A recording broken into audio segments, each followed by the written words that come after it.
hindi po siya yung minamatay. Tsaka dapat gawin po natin yung love na kasama si God.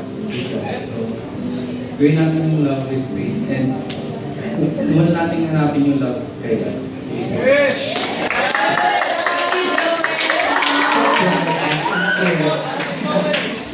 Hindi mo one-on-one. Hindi ko one-on-one. Goods kami ngayon.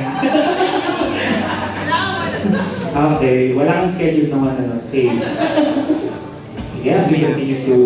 Sige, as we continue, sige, ang next question natin is, what practical steps can a person take to guard their heart and remain patient while waiting for the right time? And yung kadugtong nun is, how can someone